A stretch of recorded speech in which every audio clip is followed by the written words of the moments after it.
ఓం నమో వెంకటేశాయ. ఈ చల్లని సాయం వేళ ఒక ఆధ్యాత్మిక ఆనంద అనుభూతిని పొందుతున్నాం. శ్రీనివాస మంగాపుర దివ్యక్షేత్రంలో వేంచేసినటువంటి కళ్యాణ వెంకటేశ్వర స్వామి కమనీయమైన రమణీయమైన దర్శన భాగ్యాన్ని స్వర్ణరథంపై మనకు కలిగిస్తూ ఉన్నాడు. సర్వావయవ సౌందర్య సంపదా సర్వచేతసాం సదా సమ్మోహనాయాస్తు వెంకటేశాయ మంగళమని మంగళాశాసన పురస్సరంగా శ్రీదేవి భూదేవి సమేతుడై కళ్యాణ వెంకటేశ్వర స్వామి స్వర్ణరథంపై వేంచేశారు. శ్రీ వెంకటేశ్వర భక్తి ఛానల్ సభక్తిపూర్వక ప్రత్యక్ష ప్రసారం ద్వారా వీక్షించే భాగ్యాన్ని లక్షలాది మంది భక్తులు ఆనందంగా పొందగలుగుతూ ఉన్నారు. ఈ స్వర్ణరథ కార్యక్రమం వైభవం నిర్వహించడానికి ప్రధానమైనటువంటి కారణం వార్షిక వసంతోత్సవాల నిర్వహణ. శ్రీనివాస మంగాపుర దివ్యక్షేత్ర వైఘానస దివ్య భగవత్ శాస్త్రోక్త రీత్యా వార్షిక వసంతోత్సవాలు నిర్వహించబడుతున్నటువంటి శుభవేళ నేడు రెండవ రోజు. ఈ రెండవ రోజు సాయం వేళ స్వర్ణరథంపై స్వామివారు ఆనందప్రదమైనటువంటి దర్శన భాగ్యాన్ని అనుగ్రహిస్తూ ఉన్నారు. అనేక రకములైనటువంటి పుష్పమాలల చేత అలంకరించబడి మణిమాణిక్యాది ఆభరణములతో అడుగడుగున నీరాజనం అందుకుంటూ శ్రీనివాస మంగాపుర దివ్యక్షేత్రంలో స్వామివారు వేంచేసి భక్తులను అనుగ్రహిస్తూ ఉన్నారు. నారాయణవనములో ఆకాశాద కుమార్తె పద్మావతీదేవిని వివాహమాడిన తదుపరి స్వామివారు తిరుమలకు బయలుదేరారు. ఈ శ్రీనివాస మంగాపుర ప్రాంతానికి వచ్చినప్పుడు అగస్త్య మహాముని 6 మాసములు ఇక్కడ ఉండమని కోరిన కారణం చేత ఆ మహర్షి యొక్క కోరిక మేరకు అగస్త్య మహాముని ఆశ్రమంబున 6 మాసములు అతిథిగా ఉన్నావో వెంకటేశ అన్నట్టుగా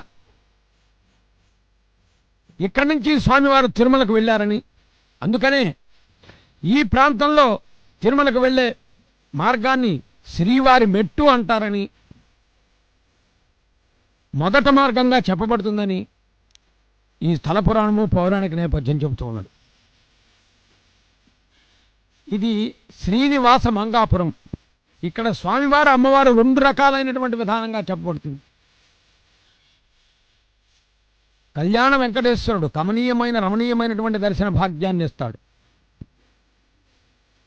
ఆహ్లాదకరమైనటువంటి వాతావరణంతో, వృక్ష సంపదతో, ప్రకృతి రామణీయకతతో తిరుపతి పట్టణానికి అతి చేరువలో ఈ శ్రీనివాస మంగాపుర పుణ్యక్షేత్రం విరాజిల్లుతూ ఉంటుంది. కళ్యాణ వెంకటేశ్వర స్వామి కమనీయంగా దర్శనమిచ్చేటటువంటి పుణ్యక్షేత్రం. ఇది స్వర్ణరథోత్సవం. బంగారు రథమందు మంగంబతో కూడి శృంగారమప్పంగ ఊరేగు స్వామి. బంగారు రథమందు మంగంబతో కూడి శృంగారమప్పంగ ఊరేగు స్వామి. హంగుగా అందాలు కనుపండగయుండ రంగారు ఆనందమదవియుండ ఉరమున హారములు సొగసుగా మెరయంగ శిరమున మకుటకాంతి ధగధగ వప్పార కరమున కంకణ రవముల చలకగా తరహాస చంద్రికల సారంగపాణి.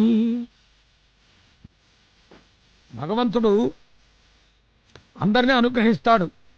గోవిందాన్ని పిలిచిన వారిని ఆనందంగా కటాక్షిస్తాడు. అందుకనే ఆ భగవంతుడి యొక్క దివ్య దర్శన భాగ్యం ఇప్పుడు మనం వీక్షించేది శ్రీనివాస మంగాపుర పుణ్యక్షేత్రం. స్వర్ణరథ శిఖర దర్శనం సకల దోషహరణం ఆనందదాయకం. భగవంతుణ్ణి వేడుకునే భాగ్యం కలగాలి. అటువంటి భాగ్యాన్ని ఈ మానవ జన్మలోనే ఇస్తాడు. విశేషంగా ఎందరినో కాపాడాడు అవతారముల్లో. పురాణాల లోతుకు చూసినట్లయితే మొసలి బారిన చిక్కి మెరబట్టుకొన్నంత గజరాతు కృపతోడ కాచినావు.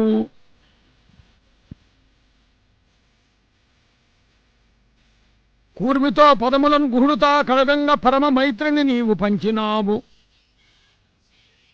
రామావతారంలో ఎందరినో అనుగ్రహించాడు. కృష్ణావతారంలో అందరిని అనుగ్రహించాడు. కలియుగంలో ఎందరెందరినో అనుగ్రహిస్తాడు.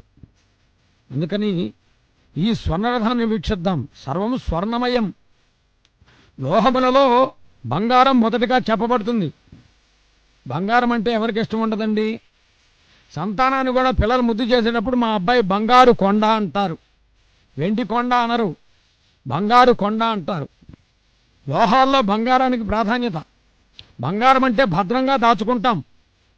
అట్లాగే భగవంతుడు భద్రత కలిగిస్తాడు. అటువంటి భద్రత కలిగిస్తాడు కనుకే భగవంతుడు అంటారు. అటువంటి భగవంతుడు ఆ బంగారు రథంపై స్వర్ణరథంపై వేంచేసి శ్రీదేవి భూదేవి సమేతుడై శ్రీనివాస మంగాపురంలో దర్శనమిస్తుంటే ఆ రథాన్ని లాగేటటువంటి భాగ్యం కలిగింది. మనందరికీ దూర ప్రాంతం నుండి చూచే భాగ్యం కలుగుతూ ఉన్నది. అందుకనే అన్నమాచార్యుల వారు తన సంకీర్తనల్లో వేడుకుంటాడు, వీధుల వీధుల విభుడేగి అని. రథము ముందుకు కదలాలంటే భగవంతుడి అనుగ్రహం కావాలి. రథ చక్రాలు కదలాలంటే కాలచక్రం ముందు కదులుతూ ఉండాలి. ఈ చల్లని సాయం వేళ, విశేషించి ఈరోజు ఉత్తరాషాఢ నక్షత్రం, అక్కడేమో అమ్మవారు గజవాహనం మీద దర్శనమివ్వబోతూ ఉన్నది. ఇక్కడ స్వామివారేమో స్వర్ణరథం మీద వేయించేసి భక్తులందరికీ దర్శనమిస్తూ ఉన్నాడు. అది తిరుచానూరు క్షేత్ర వైభవం, ఇది శ్రీనివాస మంగాపుర క్షేత్ర వైభవం. వీక్షించే భాగ్యం మనందరికీ కలుగుతూ ఉన్నది. మంగళ వాయిద్యములు ఒకవైపు, భక్తుల గోవిందనామములు ఒకవైపు, వేద పండితుల వేదనాద నీరాజనములు మరొక వైపు, సంప్రదాయబద్ధమైనటువంటి కైంకర్యాలు మరొక వైపు, అర్చక స్వాముల ఆధ్యాత్మిక భావన ఒకవైపు.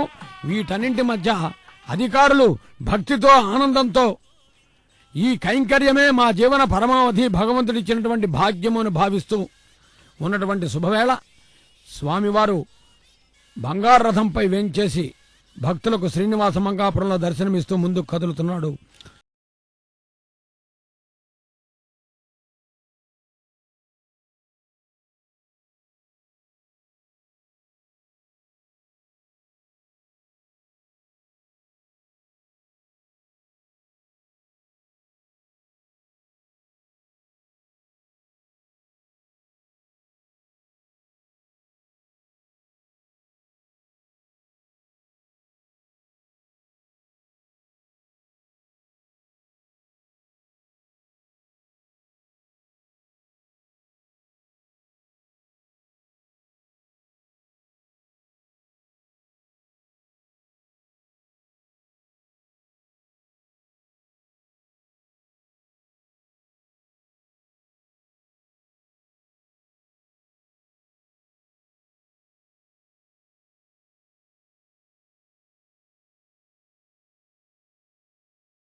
శ్రీనివాస మంగాపుర మాడవీధులలో స్వర్ణరథంపై స్వామివారు వేంచేసి భక్తులకు దర్శనమిస్తుంటే అర్చక స్వాముల వారు అడుగడుగున ఆనంద కర్పూర నిరాజనాన్ని సమర్పిస్తుంటే అడుగడుగు దండాల వాడు ఆనందంగా అందుకుంటున్నాడు.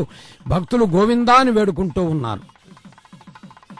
తిరుమల తిరుపతి దేవస్థానముల ధర్మకర్తల మండల అధ్యక్షులు శ్రీ చదలవాడ కృష్ణమూర్తి గారు, అదేవిధంగా ఒక మార్గదర్శనం చేయాలన్నప్పుడు ఒక వ్యవస్థా రూపకల్పన బాధ్యతయుతమైనటువంటి విధానం పొందుపరచబడుతుంది. అటువంటి విధానంతో శ్రీ కార్యనిర్వహణాధికారి డాక్టర్ దొండపాటి సాంబశివరావు గారి సమన్వయంతో అనేక మంది అధికారులు, అర్చకులు, అదేవిధంగా భక్తులు అందరూ కూడా ఒక సమిష్టి విధానంతో నిర్వహించేటటువంటి కైంకర్యాలు, కార్యక్రమాలు, వీటన్నింటి విధానమే శ్రీ వెంకటేశ్వర భక్తి ఛానల్ ప్రత్యక్ష ప్రసారం ద్వారా ఈ స్వర్ణరథోత్సవాన్ని వీక్షించే భాగ్యం కలగటం భగవంతుడు అనుకోవాలి. ఆయన అనుకుంటే మనకు అన్నీ వనగూడుస్తాడు. అలా అనుకున్నాడు కాబట్టే అనేక ప్రాంతములలో ఉండి, ఎక్కడో దూర ప్రాంతంలో ఉండి కూడా ఈ ఆలయ గోపుర ప్రాకార దర్శనాన్ని పొందగలుగుతున్నామంటే ఇది భగవద్ అనుగ్రహం.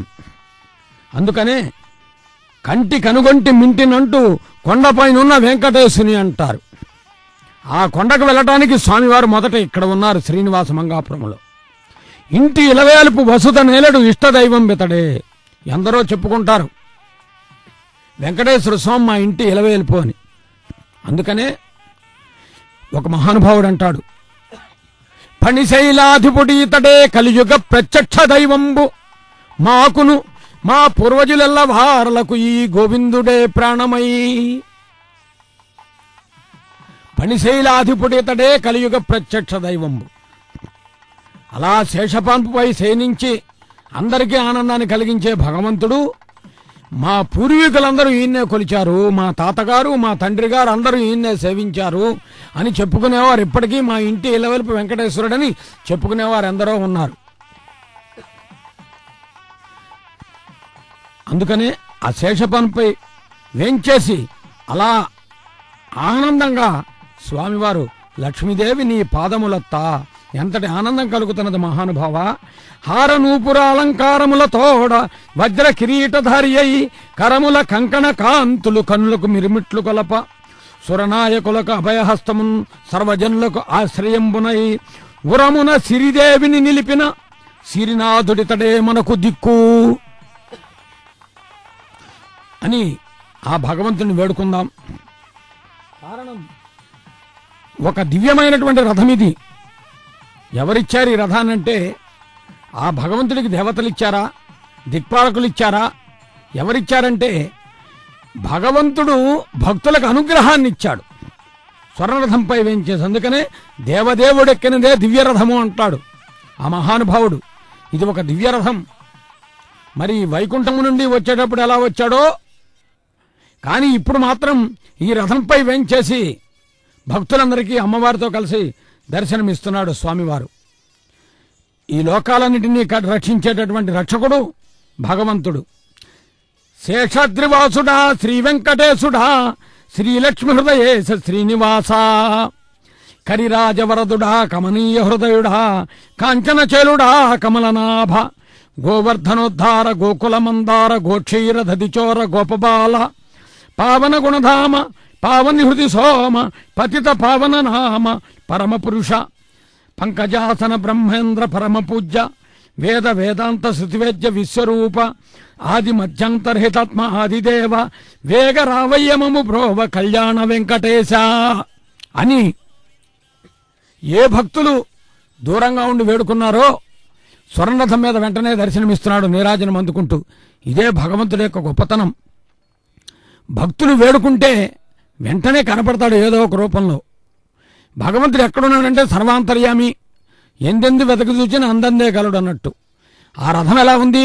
అనేక రకమైనటువంటి పుష్పాలతో అలంకరించబడి శోభాయమానంగా దర్శనమిస్తూ ఉన్నది. స్వర్ణరథం స్వర్ణ కాంతులతో స్వర్ణమయమై సర్వం స్వర్ణమయం అన్నట్లుగా ఆ రథములో ఉన్న స్వామివారు దేవదేవుడు. ఆయన అధివసించింది దివ్య రథము. జరుగుతున్నది శ్రీనివాస మంగాపుర దివ్యక్షేత్రము. దర్శనం కలిగించేది దివ్య దర్శనము.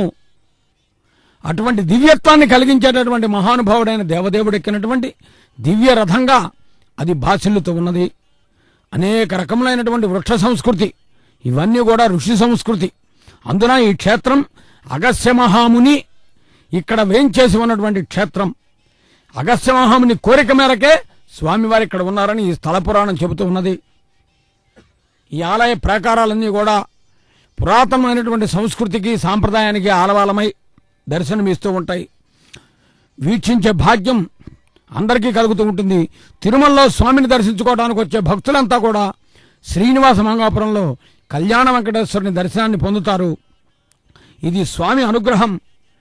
ఈరోజు ఈ వార్షిక వసంతోత్సవాలలో 2వ రోజున స్వర్ణరథంపై వేంచేసి మనందరికీ కూడా స్వామి దర్శనమిస్తున్నాడు.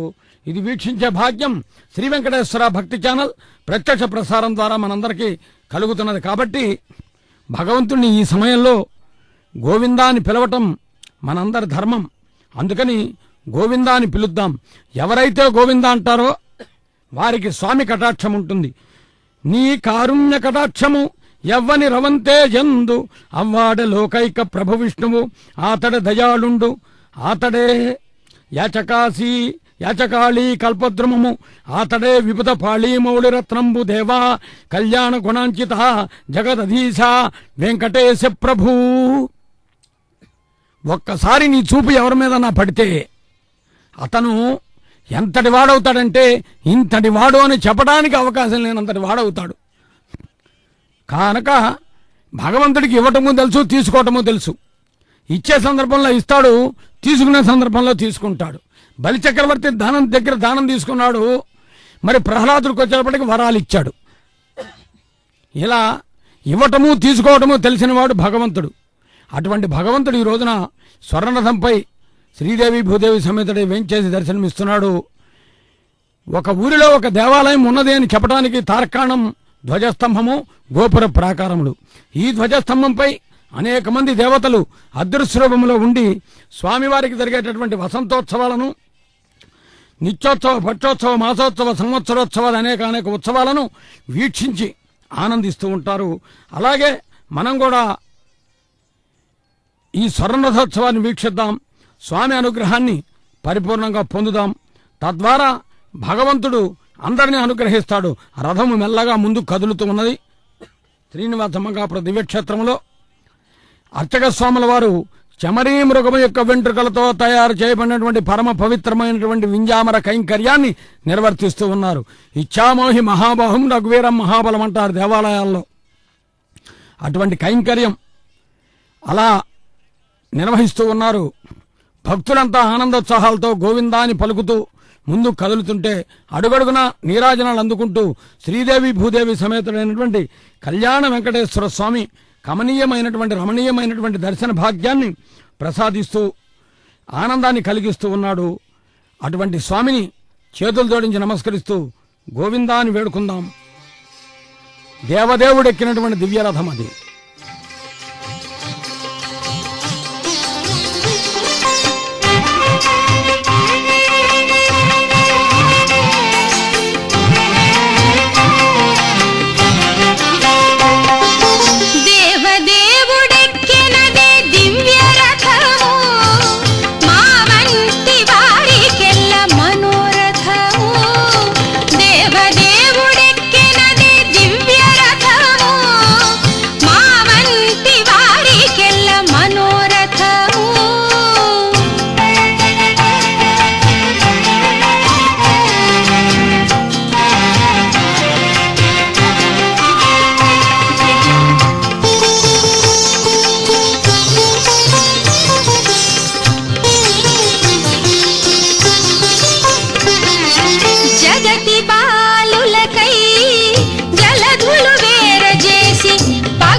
సాధించి సీతాదేవితో అయోధ్య పక్కన పరలిచే పుష్పక రథము.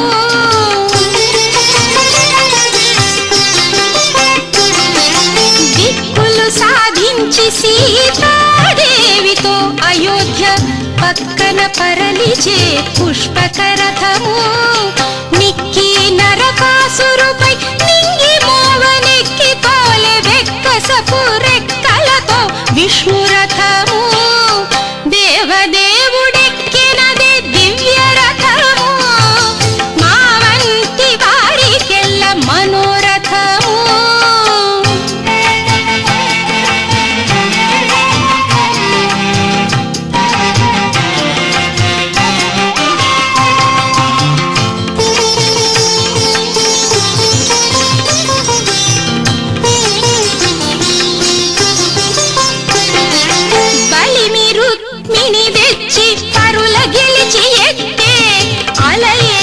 పెళ్లి కళ్యాణ రథము.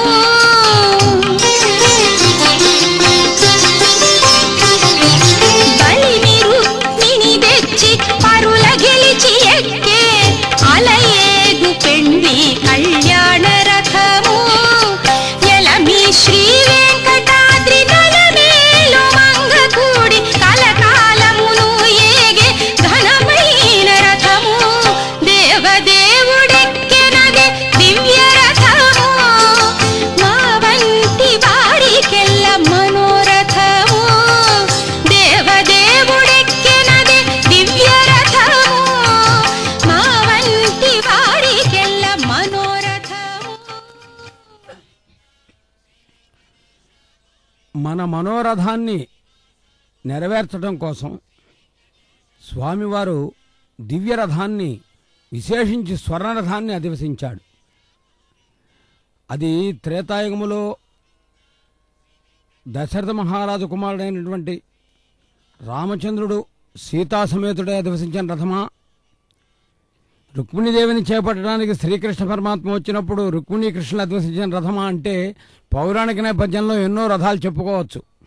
కానీ ఇక్కడ మాత్రం భక్తుల మనోరథాన్ని నెరవేర్చడానికి స్వామి ఈ రథంపై స్వర్ణరథంపై అధివసించి అందరికీ దర్శనమిస్తున్నాడు అని ఆ సంకీర్తన భావాన్ని మనం అనుసంధానం చేసుకుందాం.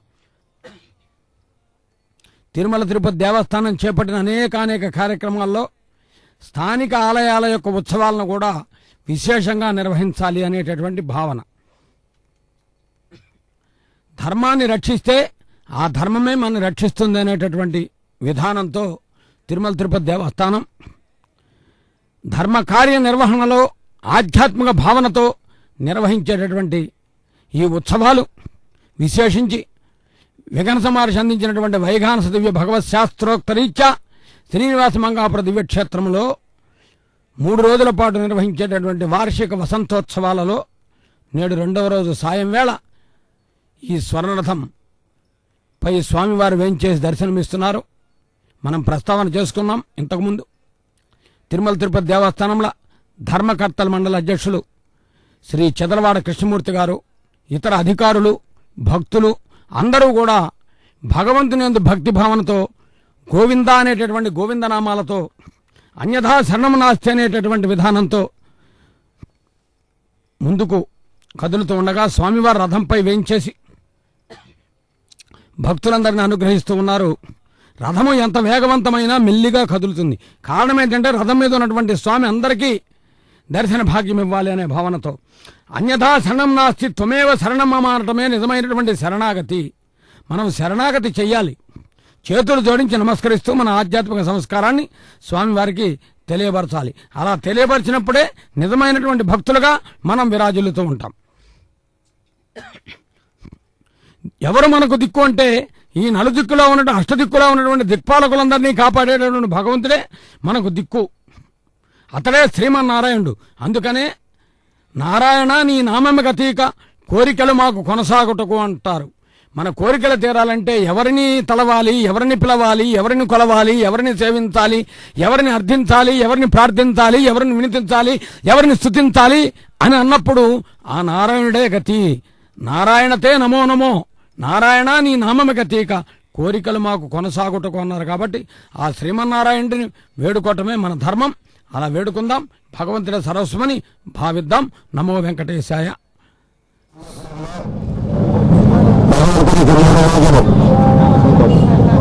దేవస్థానం వారు భక్తులపైకి కల్పవృక్షమైనటువంటి భగవంతునికి వసంతోత్సవ కార్యక్రమం జరుపుతున్నారు. 3 రోజులు, ఈరోజు 2వ రోజు. భగవంతుడు జరుగుతున్నటువంటి ఊరేగింపులో పాల్గొన్న భక్తులందరూ కూడా భగవంతుడు తోడుగా ఉండాలని, వారి కుటుంబాల్లో మంచి వెలుగునివ్వాలని, ఈ వసంతోత్సవాన్ని జరిపేదానికి టికెడి భగవంతుడు పురాతనటువంటి ఎండలకి ఏ జీవరాశి కూడా ఇబ్బంది రాకుండా ఉండాలని, అన్ని ప్రాంతాల్లో అందరికీ ఆరోగ్యంగా ఉండాలని, ప్రతి ఒక్కరిని అనాథాలు ఆదుకునేదానికి చేస్తున్నటువంటి కార్యక్రమాలు, లోక కళ్యాణం కోసం ఈ కార్యక్రమం టికెడి ప్రతి సంవత్సరం చేస్తున్నటువంటి కార్యక్రమాలను విశేషంగా భక్తులందరూ కూడా స్వామివారి సేవలకి విచారణ కాకుండా భక్తిపూర్వకంగా చేస్తున్నటువంటి రథోత్సవాన్ని తిలకించి భగవంతుని కృపకు పాత్రమవుతున్నారు. తప్పకుండా రేపటి రోజు చాలా విశేషం. 20 రోజు ముగ్గురు భగవంతుని వలయరు, కృష్ణుడు, శ్రీనివాసమూర్తి ముగ్గురు ఊరేగింపు జరపడం జరుగుతుంది. తప్పకుండా దేవస్థానం కలగలటువంటి తిరుపతి తిరుమల దేవస్థానంలో జరుగుతున్న ప్రతి కార్యక్రమాలు భక్తులను కూడా నిర్వహిస్తున్నారు. ప్రపంచంతో ఎక్కడ భగవంతుడు ఎక్కడ ఆలోచనతో ప్రవేశిస్తున్నటువంటి భక్తులు విశేషంగా భగవంతుని పూజిస్తున్నటువంటి సందర్భంలో చేస్తున్నటువంటి కార్యక్రమాలు ఇంకా విజయవంతంగా జరిపేదానికి భక్తు కూటంతో పాల్గొని ఇలాంటి కార్యక్రమాన్ని విజయవంతంగా జరిపించి భగవంతుని కృపకు ప్రతి ఒక్కరూ భక్తులు పాత్రలని ఈ సందర్భంగా నేను హృదయపూర్వకంగా ప్రార్థిస్తున్నాను. నమో వెంకటేశాయ.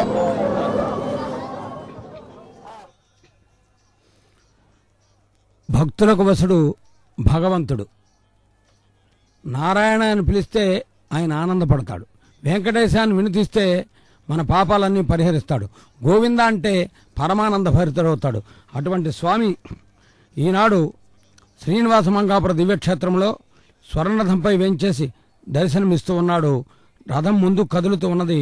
భక్తులు ఆనందోత్సాహాలతో ఏది చేసినా భగవంతుడు తన భక్తుల కొరకే వైకుంఠాన్నే వదిలిపెట్టి వచ్చేశాడు భక్తుల కోసం.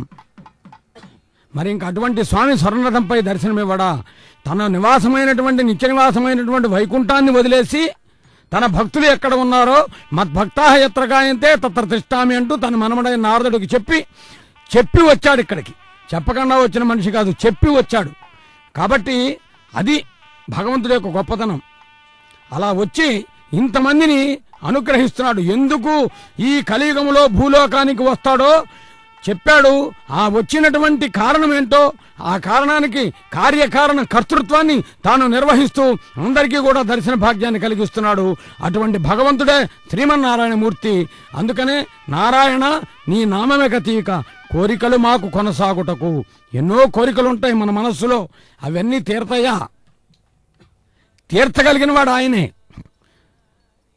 మనం అడగకుండా తీర్చగలిగిన కోరికలు ఆయనకు తెలుసు. మనం అడిగినా తీరలేదనుకునేటువంటి కోరికలు మనకు తెలుసు. కాబట్టి కోరికలు మాకు కొనసాగుటకు కోరికలు ఉంటాయి. ఆ కోరికల్ని తీర్చేవాడు ఆయన.